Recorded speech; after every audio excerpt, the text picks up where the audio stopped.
Episode की starting में हम देखते हैं कि जीहू उस बेबी को क्लास में ले आया और सब उससे क्वेश्चन कर रहे हैं कि क्या ये सच में तुम्हारा बेबी है। लेकिन वो खुद शॉक में था और कहने लगा कि हाँ, ये बेबी मेरी एक्स गर्लफ्रेंड यानी देहुन ने मुझे दिया है और कहा है कि ये हमारा बेबी है।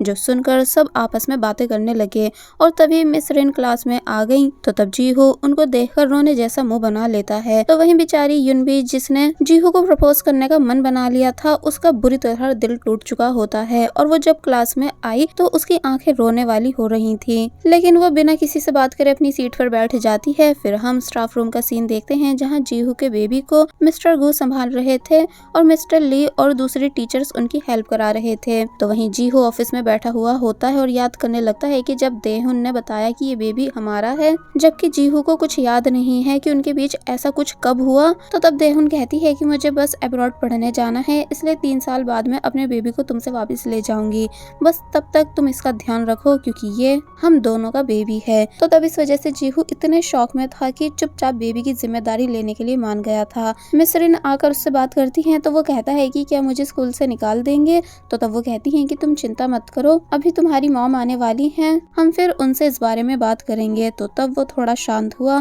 फिर अब हमें दिखाया गया है कि स्कूल के बाद रात को यूहान परेशान था क्योंकि जीहू उसकी कॉल्स नहीं उठा रहा है। तो तब जिंजी कहती है कि तुम उससे उसके घर पर क्यों नहीं मिलाते हो, लेकिन यूहान मना कर देता है ये बताकर कि इस टाइम उसकी फैमिली ऑलरेडी काफी परेशान होगी, इसलिए मैं उन्हें और परेशान नहीं करना चाहता हूँ। पर अजीब बात है कि मुझे समझ नहीं आ रहा है कि ऐसा कैसे हो गया, क्योंकि मैं जीहू को काफी अच्छे से जानता हूँ। जिंजी कहती है कि तुम सही कह रहे हो, बट मैं सोच रही हूँ कि इस टाइम युनबी का क्या हो रहा होगा। फिर हमें दिखाया गया कि युनबी बेचारी ब्योल के रूम में बैठकर नॉनस्टॉप रोती जा रही थी। तो तब ब्योल उसे समझाती है कि आखिर तुम रो क्यों रही हो, एटलीस्ट तुमको जल्दी सब पता तो चल गया और तुम्हारा रिलेशनशिप स्टार्ट भी नहीं हुआ। सोचो अगर बाद में पता चलता तो तुम्हें कितना बुरा लगता। युनबी कहती है कि पर मैं उसके साथ अपना फ्यूचर सोच चुकी थी। तो तब ब्योल कहती है कि अब तुम क्या चाहती हो। तो वो खड़े होकर अपने आंसू पोंछकर कहने लगी कि अब बस बहुत हो गया, मैं उसे बताऊंगी कि उसने मेरे साथ कितना गलत करा है। फिर तभी सीन शिफ्ट होता है यूहान के घर पर, जहाँ हम देखते हैं कि जब वो घर पहुंचा तो उसने देखा कि ग्रैंडपा फिर से अपनी मेडिसिन लेकर जाना भूल गए हैं। तो वो जल्दी से उन्हें मेडिसिन देने उनके वर्क प्लेस गया, जहाँ वो देखता है कि ग्रैंडपा के हार्ट में फिर से दर्द हो रहा है, पर वो तब भी हैवी काम कर रहे हैं। इसलिए यूहान पहले तो उन्हें काफी ज्यादा डांटता है कि आप हमेशा मेरी क्यों नहीं सुनते हो और मेडिसिन ले जाना भी भूल जाते हो। तो तब ग्रैंडपा कहते हैं कि मैं जल्दी में निकल गया था इसलिए भूल गया, पर तुम्हें इतनी दूर आने की क्या जरूरत थी। तो तब वो कहता है कि मुझे कुछ नहीं सुनना, आप सबसे पहले अपनी मेडिसिन खाओ। और फिर उन्हें मेडिसिन खिलाकर यूहान उनकी सामान ठीक कराने में हेल्प कराता है, जो देखकर ग्रैंडपा खुश थे। मतलब नेक्स्ट डे हम देखते हैं कि स्कूल में कुछ स्टूडेंट्स आकर युनबी को चिढ़ाने लगे कि तुम्हारा रोमियो तो किसी और के बेबी का फादर निकला, अब तुम्हारा क्या होगा, यानी उसने तुम्हें बहुत बड़ा धोखा दे दिया है। तो तब वो गुस्से में कहती है कि जीहो मेरा बॉयफ्रेंड है, जिसके बारे में मैं एक फालतू शब्द नहीं सुन सकती हूँ, इसलिए तुम सब चुप हो जाओ। और रही बात तुम्हारी, तो तुम्हारा बॉयफ्रेंड तो खुद तुम्हें चीट कर रहा है, यकीन नहीं आता तो जाओ पता करवा लो। और फिर इन सबको चुप कराने के बाद वो गुस्से से क्लास से चली जाती है। एंड बॉयफ्रेंड वाली बात उसने झूठ कही थी इन सबको चुप कराने के लिए। एंड उस लड़की के दोस्त अब उसी पर हंसने लगे थे। तो वहीं मिस्टर गू जाकर डायरेक्टर लिन से मिले तो वो कहती हैं कि जल्दी ब्योल से पूछो वो गवाही देगी या नहीं, क्योंकि मैं उस लड़के योंगजू पर जल्दी केस करना चाहती हूँ। तो तब वो कहते हैं कि मैं ब्योल से जाकर बात करूंगा। तो वहीं इसी बीच हमें दिखाया गया कि इजुन को अपने भाई से पता चल चुका है कि उनके स्कूल में कारपेंटरी डिपार्टमेंट अब बंद होने वाला है, जो बात वो सभी को बताता है। तो ये सुनकर सभी काफी ज्यादा दुखी हो गए और सोचने लगे कि अब भला हमारा क्या होगा। तो मिस्टर ली भी काफी ज्यादा परेशान होने लगे। तो वहीं युन भी एक पार्क में बैठी जीहू के बारे में सोच रही थी कि कैसे उसे जब जरूरत थी तो जीहू उसके साथ था। तभी उसे कंपनी से कॉल आई जहाँ वो लास्ट टाइम गई थी। वो लोग युनबी से वापस क्लासेस के ऑफर के बारे में सोचने के लिए कहते हैं, लेकिन वो मना कर देती है और फिर सोच में पड़ गई कि अब आगे मुझे क्या करना चाहिए। तो वहीं जिंजी और यूहान दोनों बेंच पर बैठे बातें कर रहे थे। तब यूहान कहता है कि इतनी मुश्किल से तो कारपेंटरी में इंटरेस्ट जागा था और अब ऐसा हो रहा है, यानी बंद करने के लिए कहा जा रहा है। तो तब जिंजी उसके हाथ को देखते हुए कहती है कि क्या तुम्हारे हाथ में सच में वो स्किल्स है कि तुम इतनी जल्दी सब कुछ सीख गए, जबकि ग्रैंडपा की रियल स्टूडेंट तो मैं रही हूँ। तो तब वो कहता है कि ऐसा कुछ नहीं है, तुम भी बहुत अच्छी हो और अभी बस हमें प्रोजेक्ट के बारे में सोचना चाहिए। फिर यूहान अच्छे मूड में घर आया तो तब ग्रैंडपा कहते हैं कि आजकल तुम्हें खुश देखकर मुझे भी अच्छा लग रहा है। यूहान कहता है कि बस आजकल सब अच्छा चल रहा है इसलिए। फिर वो ग्रैंडपा के शोल्डर्स को दबाने लगा ताकि वो अच्छा फील करें। तो तब ग्रैंडपा और भी ज्यादा खुश हो गए कि यूहान हमेशा उनका कितना ख्याल रखता है। जिसके बाद अब नेक्स्ट डे हमें दिखाया गया है कि क्लास में सब आपस में बातें कर रहे थे, लेकिन तभी जीहू आया और सबकी अटेंशन उस पर शिफ्ट हो गई। सब उसे घेर कर काफ़ी सारे क्वेश्चंस पूछने लगते हैं कि क्या हुआ, तुम कहाँ थे, कॉल्स का आंसर क्यों नहीं दे रहे थे और इतने दिनों से स्कूल क्यों नहीं आ रहे थे। तो तब वो सैड चेहरे के साथ सभी को बताता है कि उसके पेरेंट्स ने उसे बहुत डांटा और काफ़ी ज़्यादा मारा भी और यहाँ तक कि घर से भी निकाल दिया था और मोबाइल भी छीन लिया था, मगर मैं सब बर्दाश्त कर रहा हूँ अपने बेटे के अच्छे फ्यूचर के खातिर। तो ये सुनकर सब लोग जीहू के लिए बुरा फील करने लगते हैं और तभी युनबी भी क्लास में आकर अपनी सीट पर बैठ गई, लेकिन जीहू ने जैसी उससे बात करने की कोशिश करी तो वो उठकर यहाँ से चली जाती है, जिस वजह से जीहू को काफ़ी बुरा फील हुआ। तो वहीं स्टाफ रूम में मिस्टर ली के दोस्त उनके पास आए तब कुछ बातों में मिस्टर किम का जिक्र हुआ जो पहले कारपेंटरी सिखाया करते थे। मिस्टर ली ने कहा कि उन्हें तो अनफेयर तरीके से निकाला गया था ना, बट उनके दोस्त का ऐसा मानना नहीं था। यानी वो कहते हैं कि अगर आप अपने ही स्कूल के लिए डिसलॉयल रहोगे जो आपको सैलरी दे रहा है तो ये गलत है। मिस्टर ली को बात कुछ समझ नहीं आई बट उनके दोस्त यहाँ से चले जाते हैं।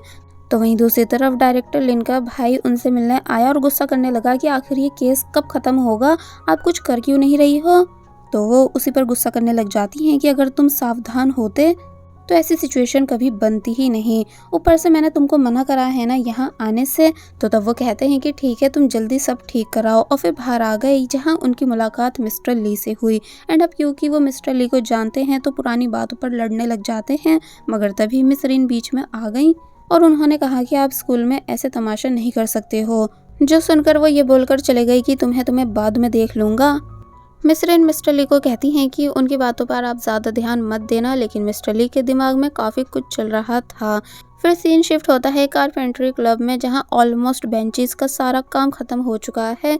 तो मिस्टर ली सबसे कहने लगे कि अब कल बस हमें ये बेंचेस फिट करनी है, तो अभी तुम सब जल्दी काम खत्म करके घर चले जाओ। तो तब वो लोग जल्दी से अपना काम करके घर के लिए निकल गए। तो वहीं दूसरी तरफ मिस रिन जब अपनी मॉम से मिलने गई हॉस्पिटल जो कि मेंटली अनस्टेबल थी, तो वहाँ यूहान वाला स्पीकर देखकर वो पूछती हैं कि ये आपको किसने दिया। तो उनकी मॉम चिढ़ के कहती हैं कि इसको वापस रख दो, ये मेरे हस्बैंड ने मुझे दिया है। मिस रिन याद करती हैं इनकी मॉम मेंटली अनस्टेबल होने के बाद उन्हें यही लगता है कि मिस्टर ली उनके हस्बैंड है, यानी कि जो मेरे एक्स हस्बैंड हैं, इसलिए समझ जाती हैं कि ये मिस्टर ली ने यहाँ रखा है जो कि मुझसे छुपकर मेरी मॉम से मिलने आते हैं। इसलिए वो काफ़ी ज़्यादा इमोशनल होने लगी और फिर घर आकर उसी मोबाइल को ढूंढने लगती हैं जिसके बारे में मिस्टर ली कुछ दिन पहले पूछ रहे थे। मोबाइल ढूंढने के बाद मोबाइल में उन्होंने देखा कि मिस्टर ली ने मैनेजर को एरियल स्ट्रक्चर के बारे में मैसेज कर दिया था, जो कि काफ़ी बड़ा प्रूफ है। मगर फिर वो किसी बात से डर गई और उन्होंने मोबाइल बंद करके वापस से ड्रॉर में रख दिया। जिसके बाद अब नेक्स्ट डे हमें दिखाया गया कि योंगजू जब जिंजी की शॉप के पास था तो उसने देखा कि जिंजी वहाँ नहीं है। तभी उसे किसी की कॉल आई और वो सीधा ब्योल के पास बस स्टॉप पर आ गया जहाँ ब्योल बस का वेट कर रही थी। ब्योल पूछती है कि तुम यहाँ क्या कर रहे हो। तो वो कहता है कि मुझे तुम्हें बताना था कि मेरी कंपनी चाहती है कि हम वापस तुम्हारे ऑर्फनेज विजिट के लिए आएँ, तो मुझे बस पूछना था कि कहीं तुम्हें इस बात से कोई प्रॉब्लम तो नहीं, यानी तुम अनकंफर्टेबल तो फील नहीं करोगी। तो वो कहती है कि ऐसा कुछ नहीं है, वैसे भी तुम पहले वहाँ आ चुके हो एंड अब अगर तुम्हारी बात खत्म हो चुकी है तो क्या तुम यहाँ से जा सकते हो। लेकिन योंगजू कहने लगा कि जब तक तुम्हारी बस नहीं आ जाती मैं नहीं जाऊँगा। फिर थोड़ी देर बाद जब बस आ गई तो ब्योल यहाँ से चली गई। योंगजू ने मिस्टर ली से कॉल करके पूछा कि क्या मैं कुछ पर्सनल काम के लिए क्लब रूम जा सकता हूँ, तो वो उसे अलाउ कर देते हैं। जिसके बाद अब नेक्स्ट डे हमें दिखाया जाता है कि बेंचेस उन 6 प्लेसेस पर फिट होनी थी जहाँ बस आती थी। सबने बेंचेस को ट्रक में रखा और मिस्टर ली के साथ वो उन्हें प्लेस करने ले गए।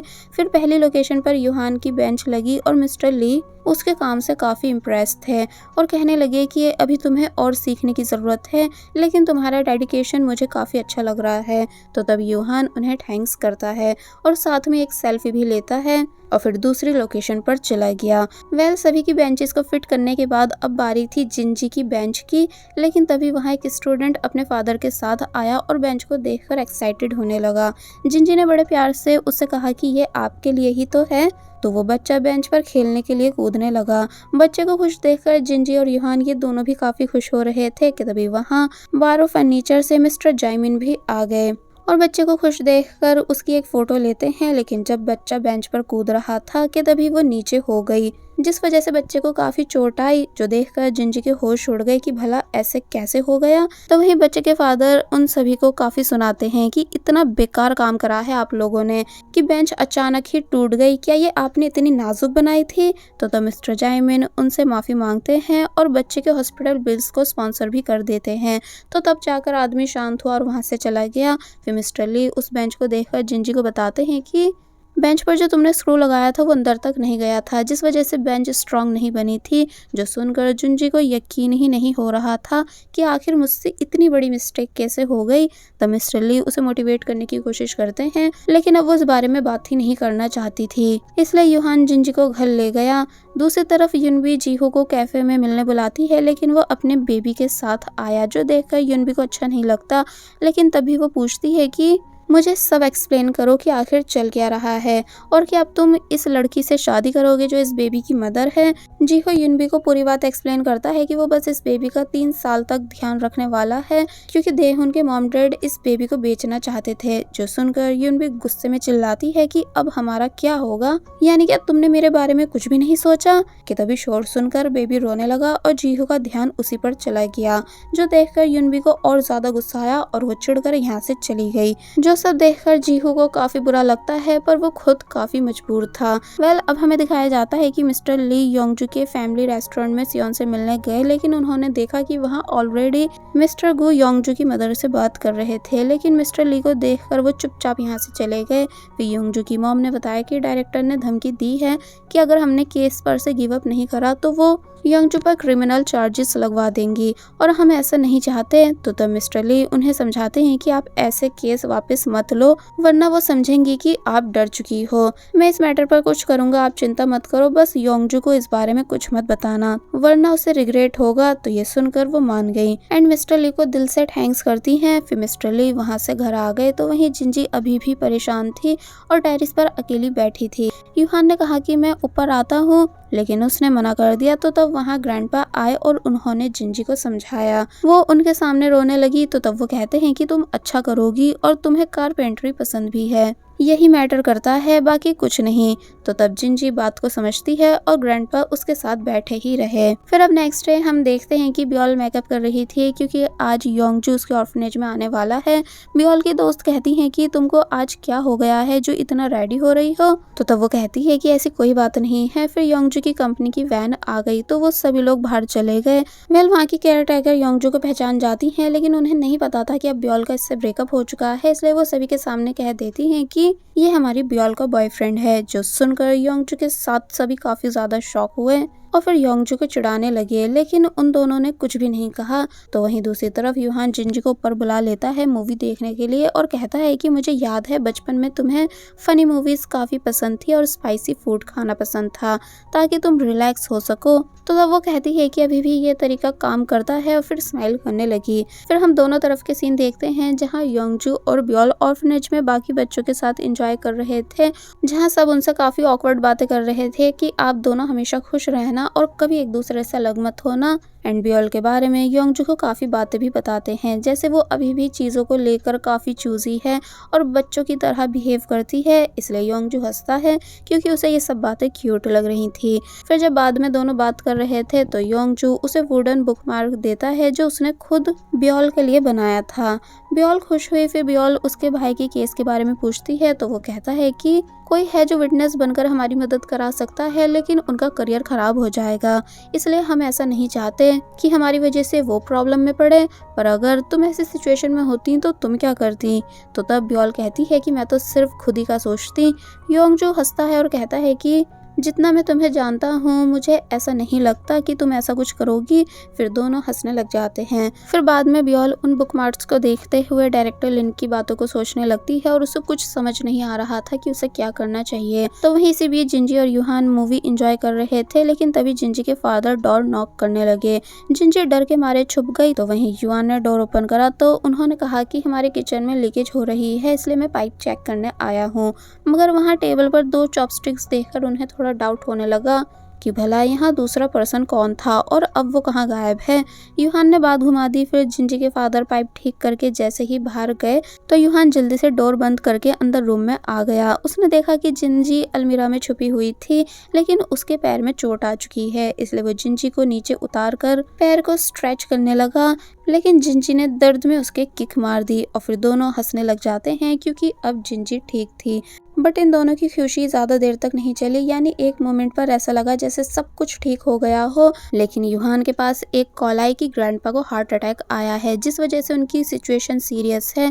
जो सुनकर दोनों बुरी तरह शॉक हो गए और भागते हुए हॉस्पिटल पहुंचे, जहां उन्होंने देखा कि ग्रैंडपा को बचाने की बहुत कोशिश की जा रही है, पर डॉक्टर्स ग्रैंडपा को बचा नहीं पाए और उनकी डेथ हो गई। जो देखकर दोनों के होश उड़ गए, स्पेशली यूहान के, जो कि यकीन ही नहीं कर पा रहा था कि ग्रैंडपा, जो कि एक अकेली उसकी फैमिली थे, वो भी अब यूहान को छोड़कर जा चुके हैं, जिनका सदमा यूहान बर्दाश्त नहीं कर पा रहा है। और बस फिर इसी सीन के साथ ये पार्ट यहीं पर एंड हो जाता है। There was a time when you had me falling to the ground.